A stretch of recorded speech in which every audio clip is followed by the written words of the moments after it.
2, your last lecture this semester for Limits to Growth. You have survived. There is not going to be much new today. So we have a 3-parter. First, we'll have a short look at the course evaluation and your feedback that you gave us. Then we'll do a little bit of a recap of the course, of course, not of everything, but of some of the key aspects, and then some kind of a synthesis that is supposed to bring some loose open ends together, and then we are done. So let's get started with the course evaluation. So first of all, thank you very much that you provided us feedback and that you took the time to fill out the survey. What you can see here is the main gist, the summary of the course evaluation. So on the right, you can see that we got a 1.17 and a 1.27 as an overall grade for the course, which is really nice. Thank you very much. The green bar indicates everyone who's very, very happy with the course. The slightly less greenish colors then indicate something like a 2 and a 3. And there's also one person who was rather unhappy with the course. There are way more graphs in this, but they are essentially all telling pretty much the same thing, that their majority was happy and 1 or 2 people are slightly less happy. But you don't really know the reasons why. This is why I'm always very excited and interested in those specific open text fields where you can actually type in some comments, because those help us to better understand why someone was happy or why someone was potentially unhappy. So the first part was, which elements of the course did you like in particular? So some people like the lecture style, the speed, time, location that is rather independent because we're recording, which is very nice because this is what we hoped by achieving, or hope to achieve by recording everything. We also got some nice feedback regarding the structure and the way we teach, which is also nice. Thank you very much. Then there's a little bit about the content, and some of you also liked the guest lectures, especially when they have experience in the working field. I hope that all of them had experience in the working field. But yeah, so we'll take this feedback as something that we will try to not change. Then we also got some feedback, which parts of the course did you not like? Clausthal is not that easily to reach from Clausthal. True. I know it's also not that easy to reach for some of the Ostfalia people who are not in Clausthal and not in Goslar, but somewhere in Wolfenbüttel or even Braunschweig. So I know it's a little bit of a distance, and of course the people from Göttingen probably suffer the most in terms of easy reachability. Yeah, it's something that it is very difficult to change. If we move it to Clausthal, then it's even more remote for everyone from Göttingen and Wolfenbüttel and Braunschweig. If we move it to Wolfenbüttel or Braunschweig, then other people have to travel. So yeah, if someone has a really good idea how to solve this, very open. But this is also one of the reasons why we will definitely keep the recording and the live stream options, because we just have too many different locations involved in this course. There was some unclarity why the exercise sheets needed to be handed in, which is a little bit in contrast, because like one bullet point below said that the exercises were quite helpful to better understand the theoretical part. Like, I'm not quite sure why what is good about this course made it into which part of the course did you not like, but essentially it's nice that both of them are here now contrasting a little bit each other.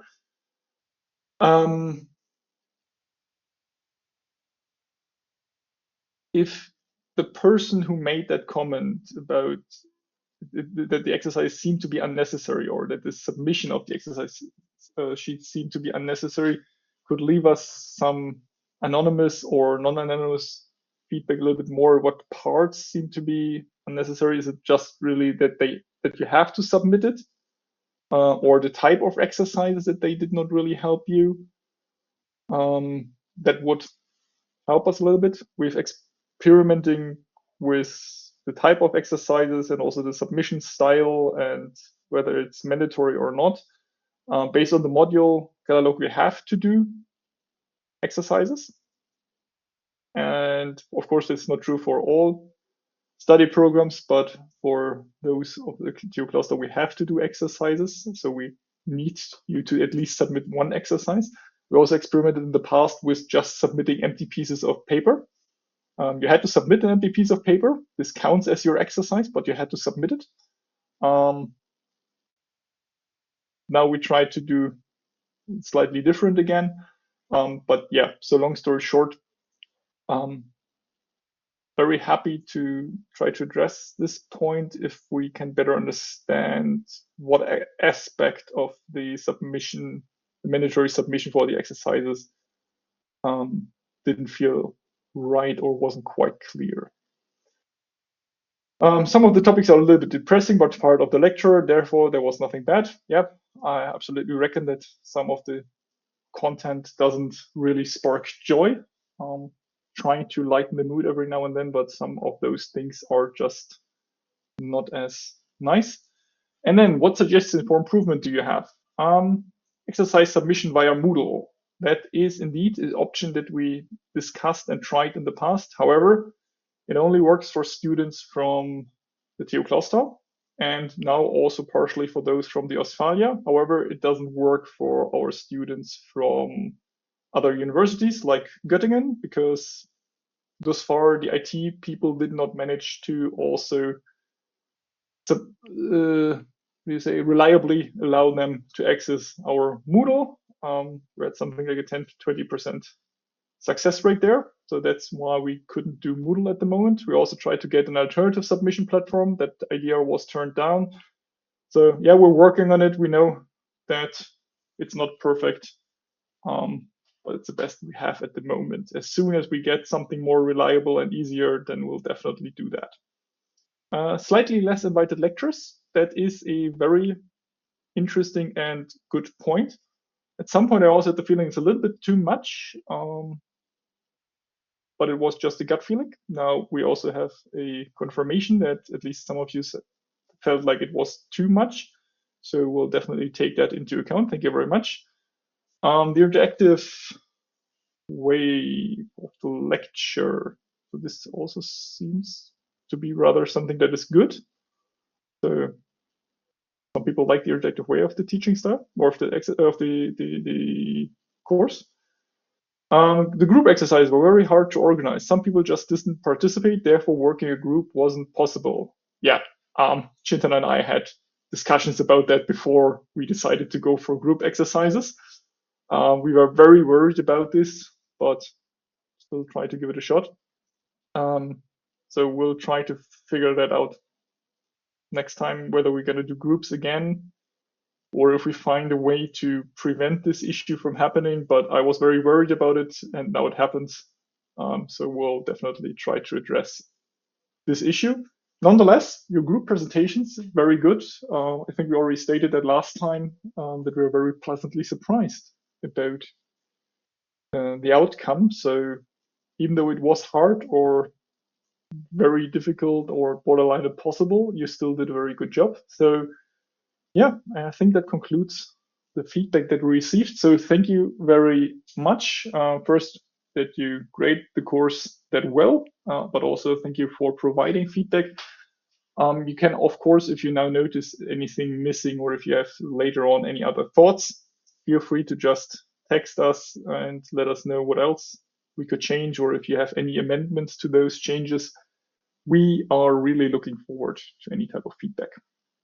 Good.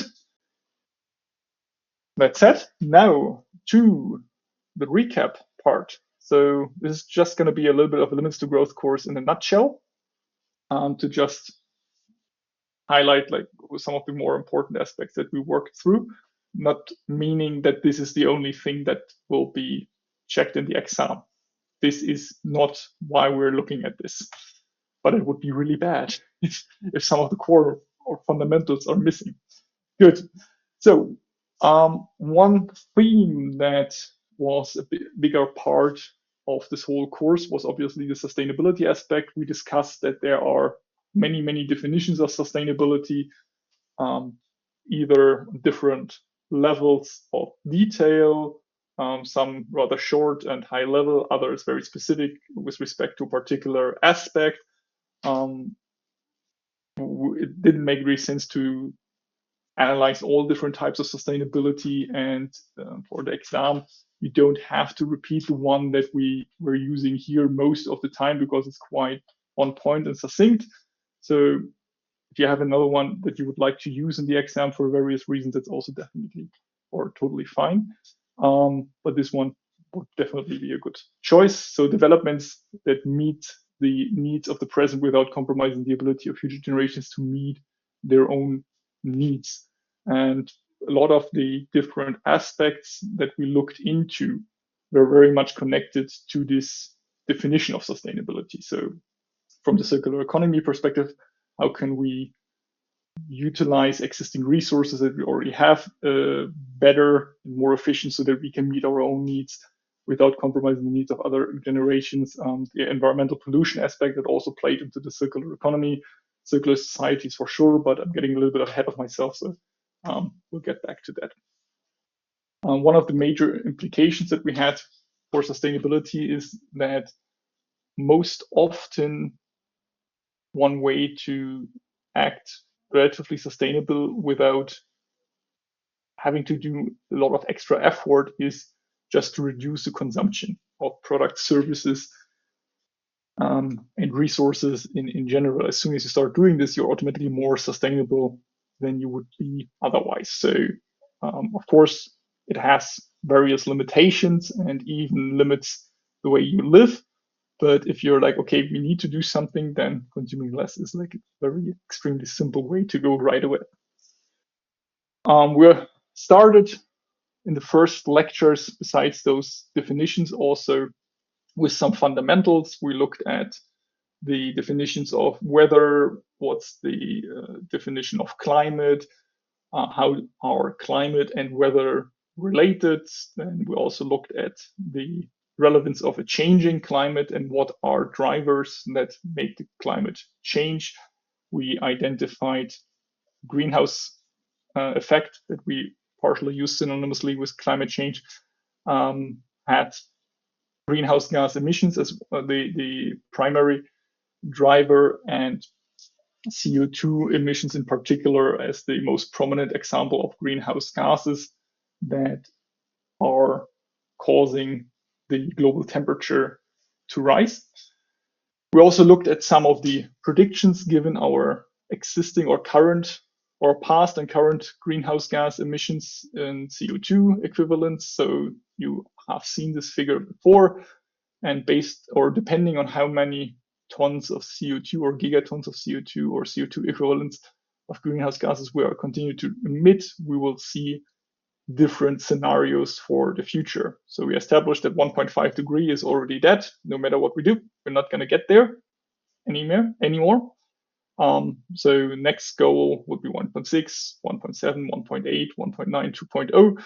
So depending on what actions we take, we might be able to limit global warming to less than 2 degrees, even though it's not quite likely because right now we're rather in the 2.0 to 3.2 corridor, which is going to pose quite some problem. The only light at the end of the tunnel was that we are at least doing something which prevents us to go in the direction of 4 to 5 degree global warming.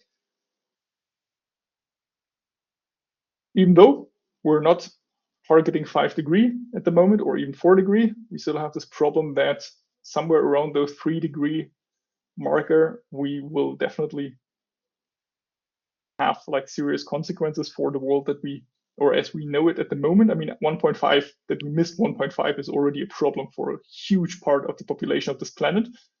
But you can still like try to avoid something if you're not living in certain areas, even though it will definitely already have a serious impact on the life of hundreds of millions of people. However, 3 degree global warming, something that we're heading for right now, will definitely have an influence on literally everyone on this planet. We also talked about environmental pollutions. We had various definitions there with particular focus on certain aspects. We also looked at the most, or on some highlighting examples for environmental pollution. So we looked at plastic. This is one of the major aspects. We also looked at this quite controversial topic of nuclear waste, just to highlight that it's not just about generating the waste, but also the fact that we're extremely bad of handling our waste, because we're very much, or having a very strong tendency to just try to get rid of it. As soon as we don't see the waste anymore, we're not really thinking about it anymore, which bites us in the ass nowadays. And the nuclear waste that we just dumped, for example, in the ocean or buried in some underground storage facilities that are now leaking water, didn't really turn out to be such a smart move. And we do not really have a good strategy what to do with all the nuclear waste, for example, that we have right now. So that's not going to further continue to cause additional environmental pollution issues. Besides plastic, we also briefly touched upon the fact that it's, of course, different dimensions of pollution. So it's not just that you're polluting soil or water. Of course, also air pollutions and other dimensions are relevant and need to be addressed, or at least kept in mind. Then we had the third key challenge that we discussed, the topic of resource scarcity. We discussed that some resources are renewable up to a certain extent, and that's where we then connected, for example, to topics like biocapacity or the World Overshoot Day, that some of those renew themselves at a certain rate. Sometimes we stay below those rates, so resource stocks can regenerate themselves, and we can get back to a level bigger than what we had before. For most of those renewables, we are also over consuming them, so stocks go down, and the less we have, the less they regenerate, like forests, which would provide, for example, wood, are one example. If those forests grow again and use less than they regenerate, then at some point I'll have more forests again, and I can also sustainably harvest more wood. If I decrease the available capacity of forests every year, then also the regenerative or the regeneration capacity of forests in general declines until at some point I will reach zero. Conflicts over remaining resources can be superficial or quite serious in terms of war.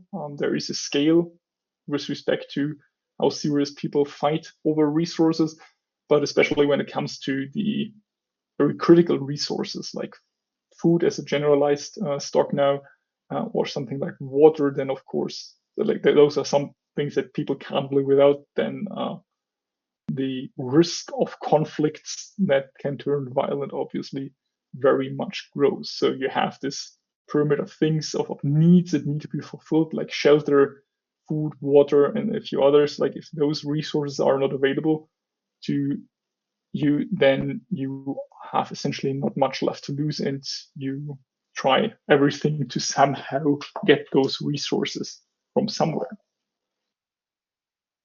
So that wrapped up the three key challenges that we discussed in the lecture. As I stated at the very beginning of the lecture series, those are obviously not the only challenges for the 21st century. We briefly touched on a few other aspects like social challenges, but there is much more. And what makes this matter even more complicated is the fact that a lot of those challenges are also interrelated, which led to some people trying to come up with more all-encompassing terms to try to group, or to try to create some kind of a catch-all term or a concept for those things. There's, for example, if someone is interested in this, like a term called meta crisis, which goes beyond some of those three challenges. So if you Google, for example, meta crisis and Daniel Schmachtenberger, you'll find some really nice talks and also papers and books about this. what I'm trying to say here is we focused on those three in particular and barely managed to go into all the details that I would like to cover in a lecture. That's why we had to make some cuts at some point, and also those three topics being, in my opinion, particularly interesting for our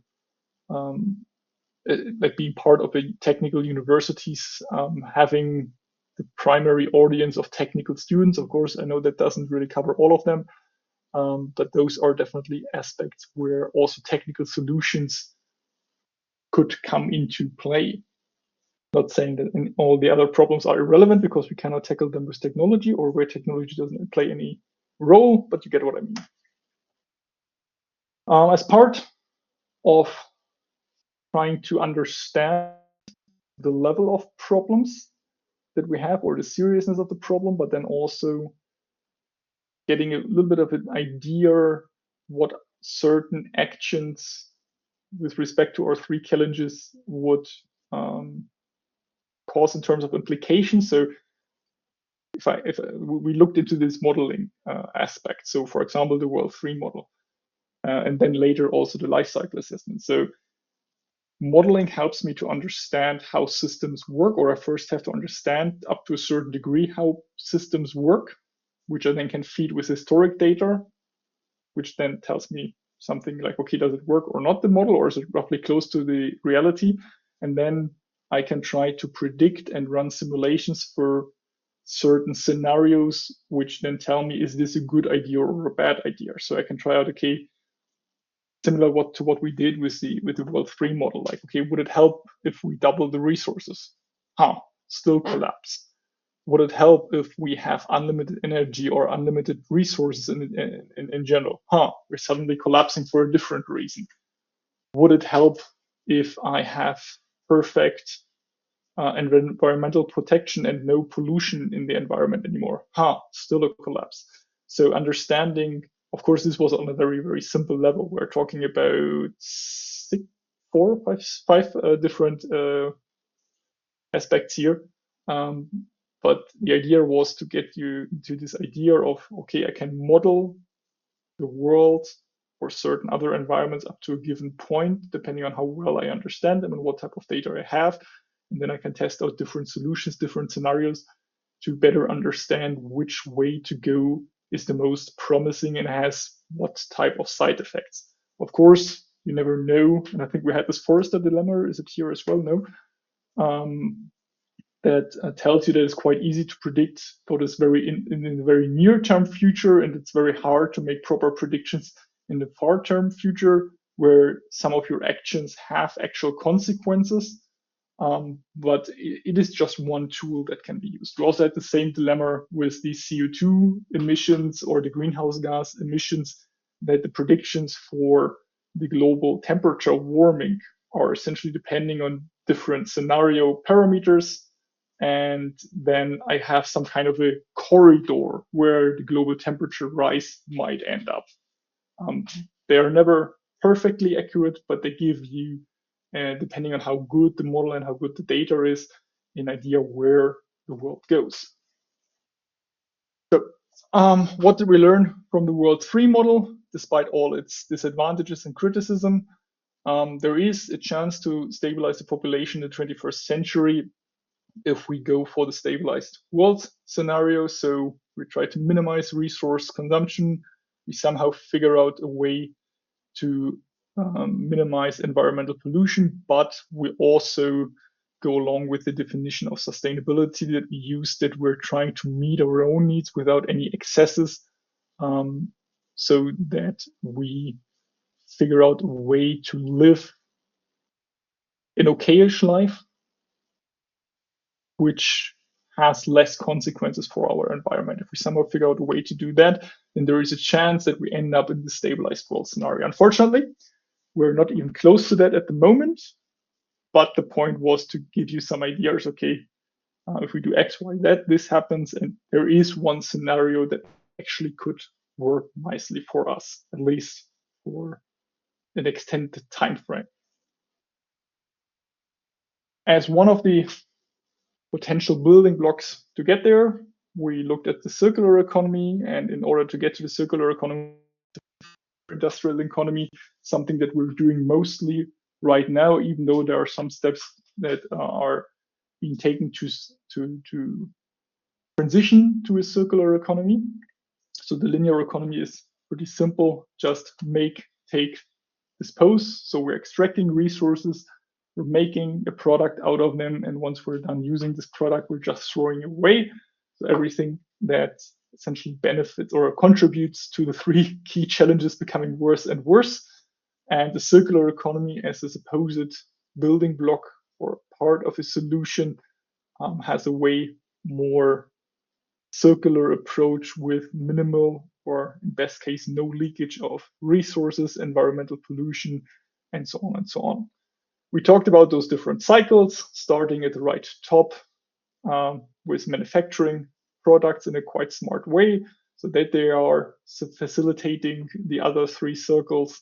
So we're manufacturing a product, we use it as long as we can, and we're also trying to maximize the utilization by sharing a product.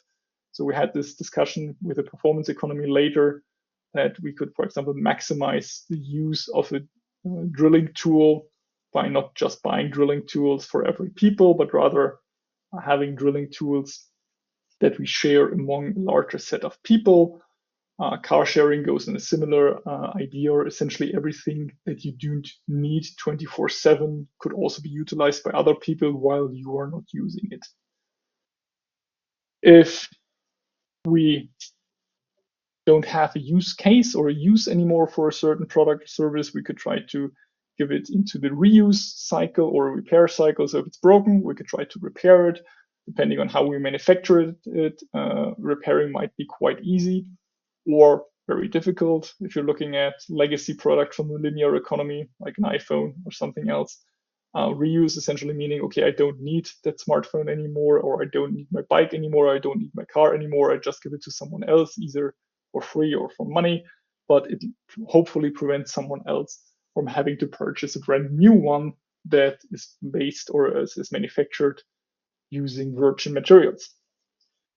At some point after this cycle went on for different rounds, we might actually have reached the end of use for a certain product. Then the question is it already end of life? Is there maybe the option to refurbish or to remanufacture before we go back to the redesign and manufacturing part?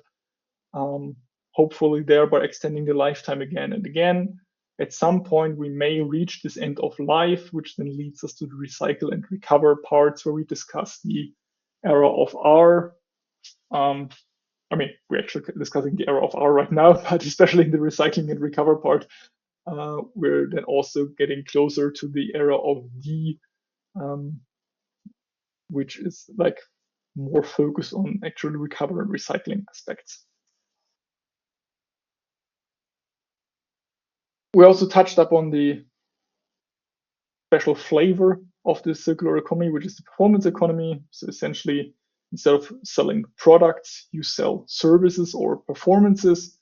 The example of the holes being drilled, I just want a hole in my wall or a certain number of holes in my wall, and I need a drilling machine to do so, but I don't really want to own a drilling machine. If I could just buy 6 holes, I would be happy.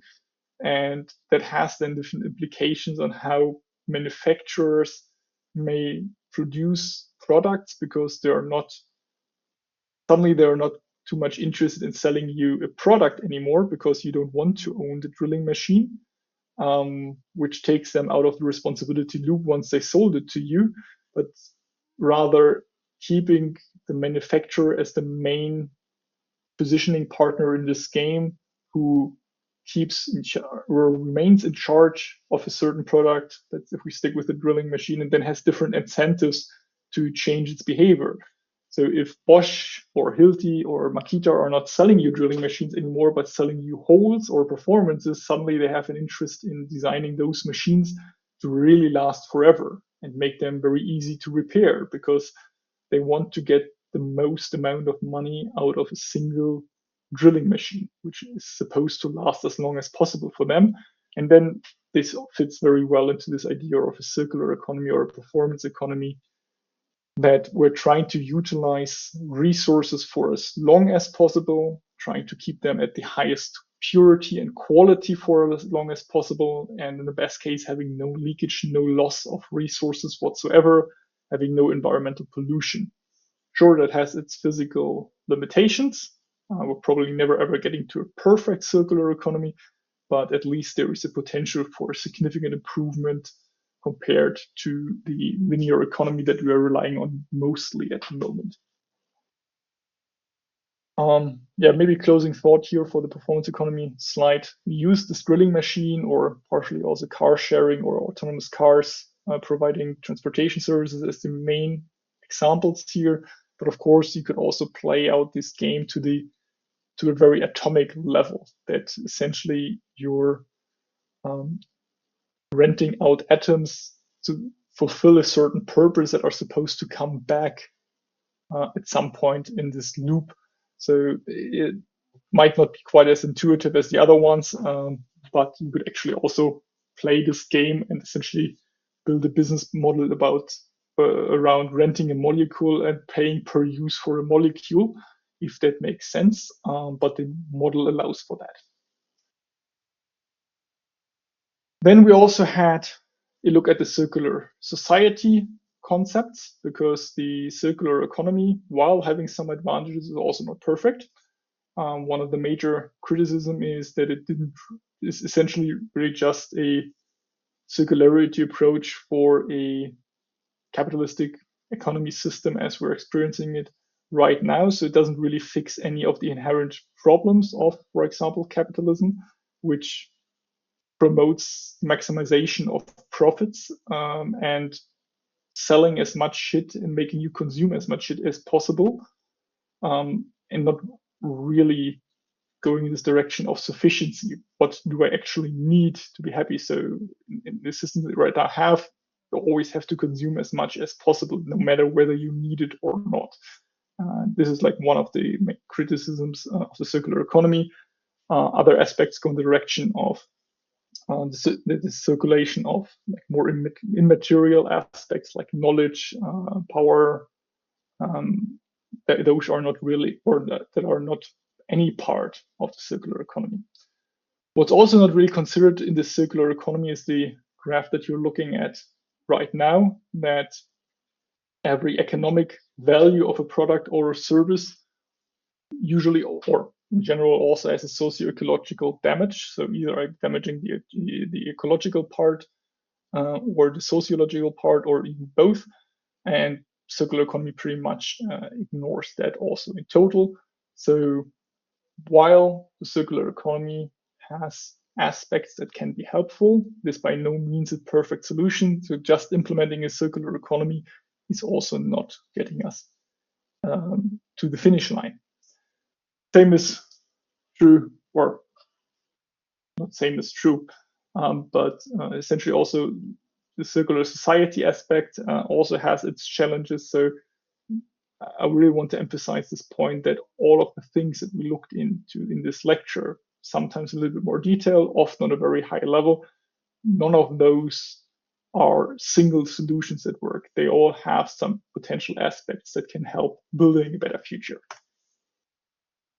Yeah, here we have the CE criticism again on one aspect. Sorry, on one slide. Main aspect here is the third bullet point. The goal of the circular economy is to decouple economic growth and consumption of natural resources. So if I keep everything in a cycle, I can still consume endlessly, but it doesn't really address this question of why do we need never-ending economic growth, and why is it good to consume as many goods and services as possible. This is just something that the circular economy doesn't really go into. They're just trying to fix parts of an existing system, thereby extending the lifetime that we might have on this planet. Further alternatives that we then later looked into are sufficiency strategies. So we looked at different sufficiency parts, which we'll go through in a second again. But there are also like the other aspects that I briefly touched upon for the circular economy, questioning the prevailing entrepreneurial orientation towards the shareholder concept, which is a very big part of our current economic system. And then also deconstruction of existing power and economic relations would go more into social political direction that we did not touch too much, except for maybe in the ethics lecture that Johannes gave. We also briefly looked in one of the MOOC lecture. This is one that we did not manage to do live with you this semester, but had to move to a MOOC, which I still deem very important, which is a very good hint for the exam, that these different dimensions of circular economies and circular societies have various implications and advantages or disadvantages based on how they are approached. So those are also valuable thoughts to look into again. Good. Then we ended up with the sufficiency aspects. We first looked at some definitions for each of those different sufficiency parts, and then later also constructed examples around it. So first we had the eco-sufficiency.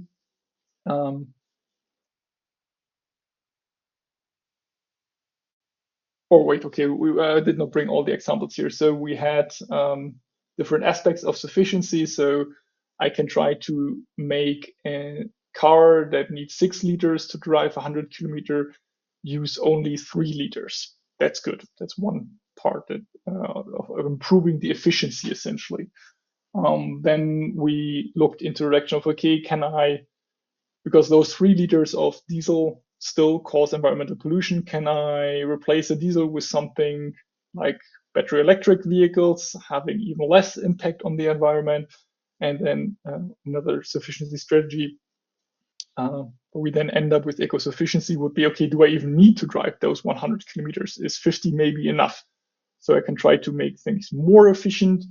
I can, which was in the eco-efficiency, I can try to replace environmentally damaging inputs with less environmentally damaging inputs. So then we had the eco-consistency and the sufficiency, like, do I need to consume it at all? Can I consume less? And we also looked into different definitions there, from the IPCC to Princeton and various others. And we wrapped up the sufficiency aspect with this short handle, or this abbreviated bullet point, that sufficiency is essentially about all you need is less, as long as you cover your needs. This short name is actually like stolen from a book that Nico Pech, one of the main researchers in the direction of economy for the common goods from Germany, has written with another person, which is called All You Need Is Less. Quite interesting to read if someone is looking into this topic. But yeah, I think it also like very nicely summarizes these sufficiency discussions in a very simple way. Then we had a long detour with the David Graeber story that I try to use as a motivator for questioning how much we actually need to work, and discussing or raising a little bit the question, is all the work that we're doing really necessary for our society, or are there essentially jobs and occupations that somehow emerged in our society but do not really provide any value? It was a rather experimental content, and definitely something that is worth discussions with respect to its universal aspects. But it was essentially an attempt to make you think about what jobs, what occupations, what activities really contribute to a society. What are the types of activities and jobs and occupations that we cannot live without, which we should cherish and value, and which are just weird occurrences in our society that are hard to justify and explain in a time of crisis, where we're running out of resources and where we have those 3 key challenges. We then later moved on via Graeber to this universal basic income, because one of his conclusions was that universal basic income could be a building block to prevent people from working meaningless jobs that do not contribute to society or even harm a society. So we then looked into what this universal basic income is, or first what a basic income is, before we then moved on to the universal basic incomes. We looked at the different dimensions, how those could be structured, and also looked at some definition. Finally, then ended up with this really universal basic income transfer that is provided universally, unconditionally, and in cash. We also looked at a few other definitions there, but the key points for the really universal basic income were that they are periodic, so that they are paid at regular intervals, that they are in cash or in some kind of other mediums of exchange that is appropriate. They are paid individually, not on a household basis. They are paid universally to everyone, not just to people in need. And then also unconditional. It's not depending on whether you want to fulfill a certain task or fulfill a certain requirement. You get it no matter who you are, what you are, and where you are. There were some subcategories with limitations, but we had this nice three-dimensional figure there with at least 3 dimensions that can probably help quite well to study this for later use. And then we had all the invited lectures ranging from ethics to circular societies to more engineering related aspects. Anand also gave a lecture on life cycle assessments. We had the economy session with Roland Menges. We had Dara from the cat farm talking about agriculture. So there was quite a mixed bag of very different topics of experts from very, very different fields, which all still had connections to those 3 key challenges and proposing different ideas or approaches on how we could address them. Or, for example, if I'm thinking back to Roland Menges with his decision-making problems, challenges or issues that we should keep in mind when trying to move towards a certain solution. So all of them somehow playing into the different aspects of this game. So now what? Now we have listened to 14 and a half lectures, some live in Goslar, some as MOOC content, some of them provided by myself, some of them Anand online, some of them provided by our invited lecturers. You have done various exercises. You have presented your group work. So now what? What was all the point here? So one point was, of course, to just help you understand those 3 key challenges and why they are problems. So making this point, okay, this is really a serious problem. And we should take it more serious than most of society is taking it. The second point being, okay, there are building blocks that we can use to address those problems. We did not dare to say this is the solution, because honestly, I'm not quite sure what the perfect solution would look like. I'm not sure if there is any person who can give you that answer, but there are at least different building blocks that we could look into. And by doing that, trying to help you understand the problems, how they came into place, and that they are serious, and then also looking to certain directions, enabling you to actually act, to do something. So that you're not just losing, or that you're just deleting all this knowledge that you gathered during this lecture series once you're done with the exam, and then you're like, okay, next topic, but rather helping you and enabling you to also take actions to address those issues, because you are, and I mean, I'm more or less the same generation as you, are the people who are definitely going to face the consequences of inaction now. So the only option, if you're not just saying, okay, I'm okay with the world going south, is to do something. And that leads us very much back to our first lecture. I think it was in lecture 01, where I brought this quote from Kate Marvel, who also had a quite pessimistic outlook and on how the world is developing, and that was in 2018, so 8 years ago. But she closed her quote there with, "We need courage, not hope. Grief, after all, is the cost of being alive. And courage is a resolve to do well without the assurance of a happy ending." So there was this feedback in the evaluation that some of the content is quite depressing. That is actually very much true. But just because it's depressing, the solution is not to ignore it. And even if it's so depressing or the implications are so severe, you say, okay, there is essentially not really any hope, or I don't see any hope on the horizon, that it still makes sense to do something. Nicely summarized, in my opinion, from the musician Joe and Beth, that action is the antidote to despair. So if you are desperate and if you are depressed and if you don't really see a positive outcome here, like you have two options. You can, or maybe there's three or more. I'm not going to name all of them now, but essentially you can just choose to ignore the problem. It's still going to hunt you down. You can try to accept it, or you can start doing something. And personally, action works best. Do something. So the way you act is something that we definitely cannot prescribe.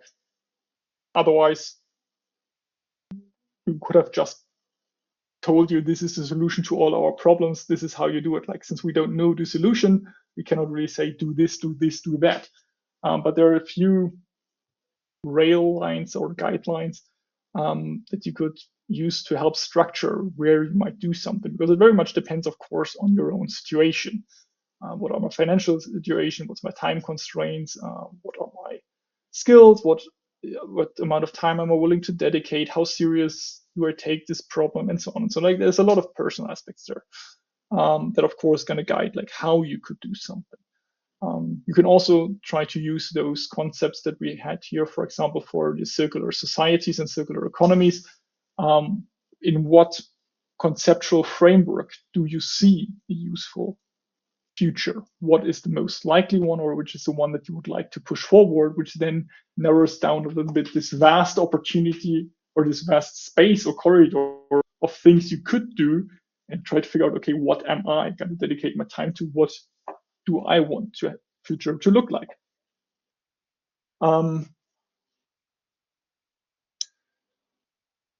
Various of those solutions have overlapping aspects. No matter whether you're looking at a reformist circular society or a fortress circular economy or tech-centric circular economy or whatsoever, and there are, of course, various overlaps that are rather universal. So minimizing consumption, reducing consumption helps to buy us more time. Minimizing or completely avoiding waste helps us to get more time. Keeping in mind that this concept of waste is something that only humans know. In nature, in biology, waste doesn't really exist. It's an inefficiency problem that humans developed, but in nature it doesn't really exist. So we have to find a solution for us to handle this and to minimize it, or to even avoid it. But also taking responsibility for your part of those problems when it comes to consumption, or when it comes to the generation, for example, of waste. So what is left, or some question that we also hopefully tried to make you consider or look into a little bit closer with the exercises. For example, what is left after you have consumed certain product or service? This was the idea with these collect your trash. Does it generate or result in trash or waste? Can you reuse it in any other way, thereby avoiding trash? I think Chintan looked into that. Is the generated waste, the implicit or explicit environmental pollution, the used resources, and so on and so on? Is this really worth the short-time pleasure or the short-term pleasure that you get from it?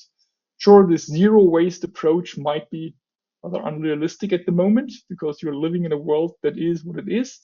The more people are really asking themselves those questions, the easier it is to make a dent. And waste, just being here one example, to flash this out a little bit more, like so that you can grab it more easily. But of course, this goes also for resources in general, for energy, for pollution emission, and so on and so on. So how do I reduce the footprint that I have on this planet? And there are various examples that you can look into. I guess most of you do not own private jets, so that's not a problem. However, taking a plane to fly across the globe is quite common, often for pleasure. Sure, it's not as bad as having a private jet, but also, is it necessary? Is it worth the short-term pleasure? Or can I do something more sustainable that gives me similar type of pleasure? Also, even though it's extremely fun to jump out of airplanes, there are more sustainable ways to spend your free time. I mean, you're essentially boarding an airplane, going up to 4 or 6,000 meters, jumping out, and once you're down, you can just go in there. It is extremely fun. It is a really, really intense hobby, but there's definitely more sustainable things to do. So for myself, no more skydives. Very extreme specific example, but I just wanted to bring in something more personal there. So in my case, those skydives, consume less, more sustainable. Also, no holiday flights.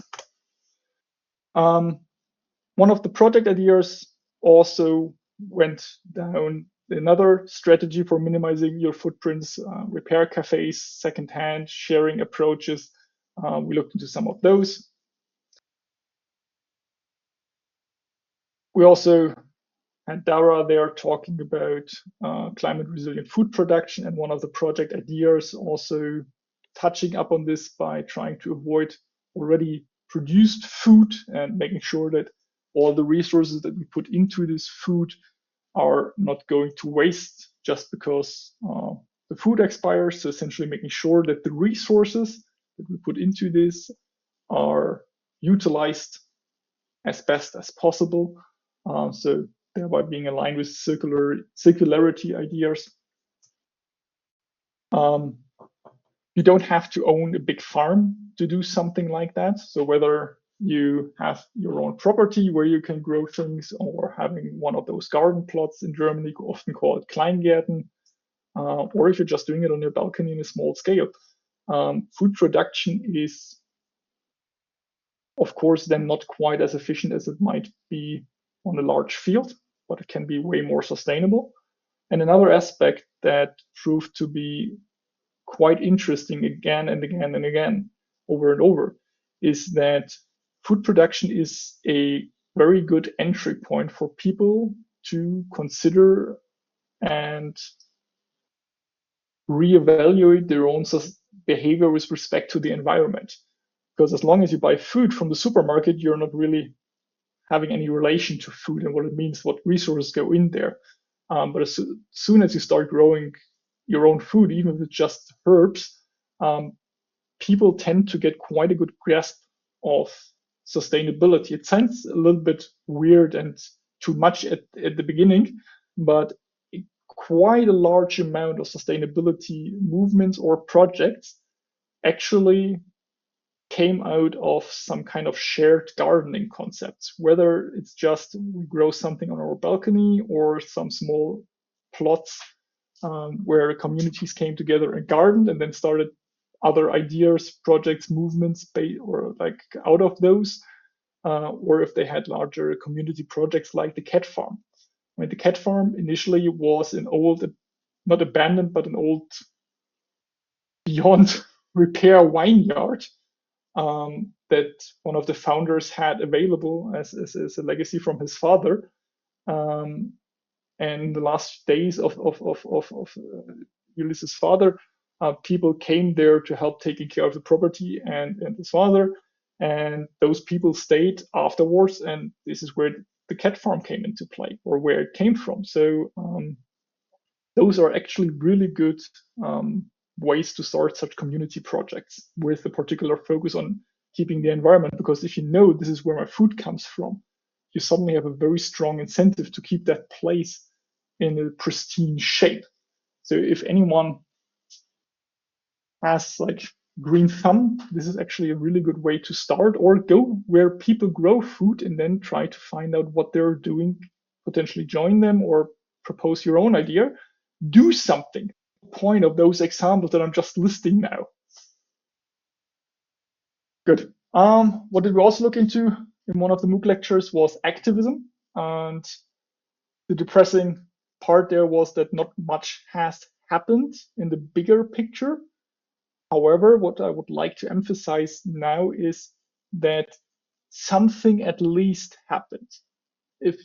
Even if I was in this MOOC lecture very negative about what did politicians do, what did various of those movements achieved, they still achieved something.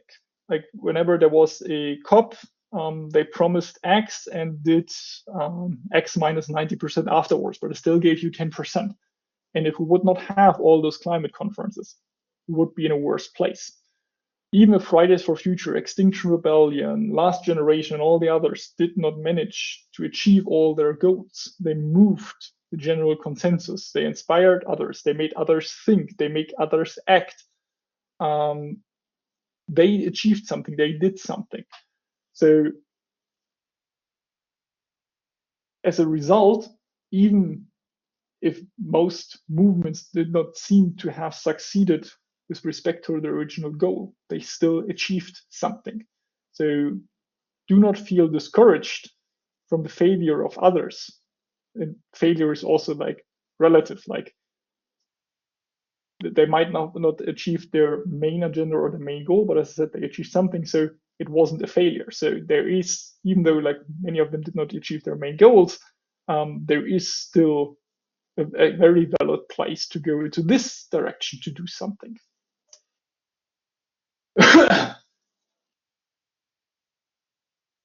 That's actually a very nice quote. I'm not sure if I also used it in the Political Inaction MOOC from our current United Nations Secretary, Antonio Guterres, who once said, climate activists are sometimes depicted as dangerous radicals, but the truly dangerous radicals are the countries that are increasing the production of fossil fuels.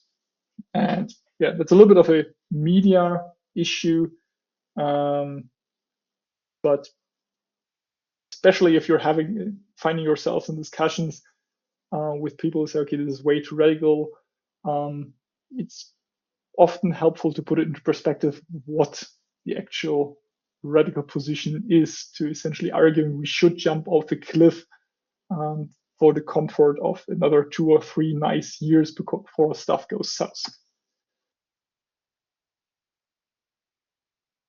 Why did Steve grab the presenter rights? I'm not sure, but now I have them back. So another aspect where you can make partially conscious decisions with respect to your impact and acting is, of course, your future job and working opportunities. Most of you are probably not in the fortunate position to not having to work or to participate in an economic system after you finished your studies. Most of you already do or will need to do. And then the question is, what jobs? So you can keep Graeber in mind with respect to what profession and occupation you may choose. Are you really contributing to a society? Do you have the opportunity to even make this decision? Maybe you're in such dire economic situation that you do not have the luxurious part to make this conscious decision, that you have or can take a job and can decide to turn down jobs that are not contributing to society. But if you are, maybe consider that. Then also, what type of job are you doing? Are you going to be in, I don't know, fossil fuel engineer who's looking to dig up more fossil fuel? Or are you looking into a more sustainable direction? What company type are you working for? What company would you maybe like to found? Is it more of a cooperative community approach? Is it a non-profit company? Something like that, in contrast to a stock exchange registered company that only has shareholder interest in mind, which usually mean stock price maximization and profit maximization. So there go, of course, like so many different aspects into what job you take, what occupation you choose, and so on, whether you have a choice or not have a choice. But this is also something where you can act and do something. This is obviously not exam relevant, but when I was at some point researching sustainable business cooperatives, the first hit on Google in the ad part was, so above all other search results, was from Saudi Aramco, promoting sustainable business and building a better future. For those who do not remember who Saudi Aramco is, it is the company who is solely responsible for 4.5% of all greenhouse gas emissions in the past 30 years or now 40 years, which is now somehow using this as a paid bullshit greenwashing attempt to make them look better. So Saudi Aramco definitely not into sustainable practices, doesn't care about people and community, and is definitely not protecting our planet. They are the people who are sitting on the largest oil reserves on this planet and planning to exploit all of them to the very last drop to destroy this planet. But that was a side note. What I was actually looking for are projects like, for example, this One Wales, One Planet. I'm not sure if it's still active, but there was at some point, like the results of it are still definitely there, but I'm not sure if it's still like actively funded. There was at some point a funding opportunity for people in Wales, and the goal was Wales should use only its fair share of the Earth's resources. And the idea was to somehow get to zero carbon emission for both use and construction of housing. And then also when they are living on that land, that essentially there is no negative impact by utilizing this land.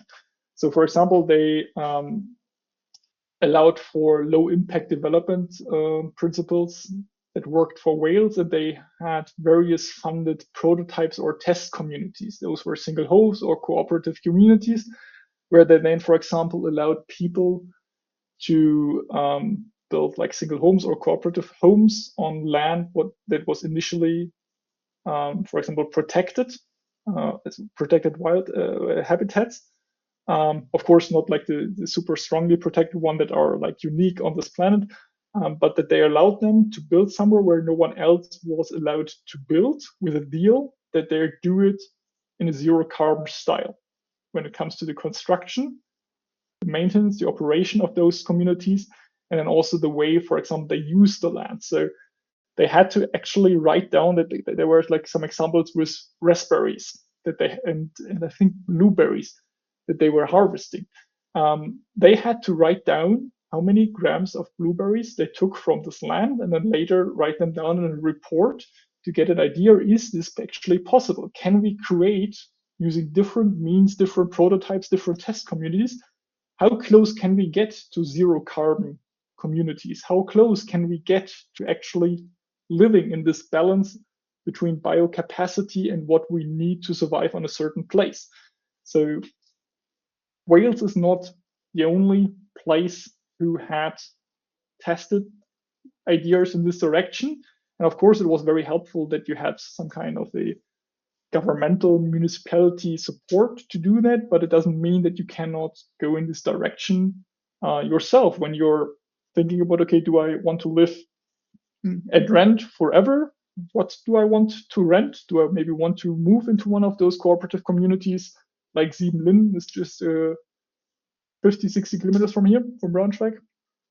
Other projects also exist, like how do I want to live? Do I need a single home? Do I want a single home? Do I want to just rent? What do I want to do? Taking this into account is definitely also a part of building your future. And this was absolutely by no means a complete list of ways you could act. It's just some of the things that you probably could face, or some low-hanging fruits, or some of the beginner things that can help to get into the sustainability aspects. But yeah, it's by no means a complete one. So, quick wrap up. Courage is to resolve to do well without an assurance of a happy ending. So I cannot ensure you a happy ending. You have to do it yourself, and you only do it by doing something. You do not have to be a sustainability saint. Be as sustainable as possible. It still makes a difference. Small progress, even on a political level, is better than no progress.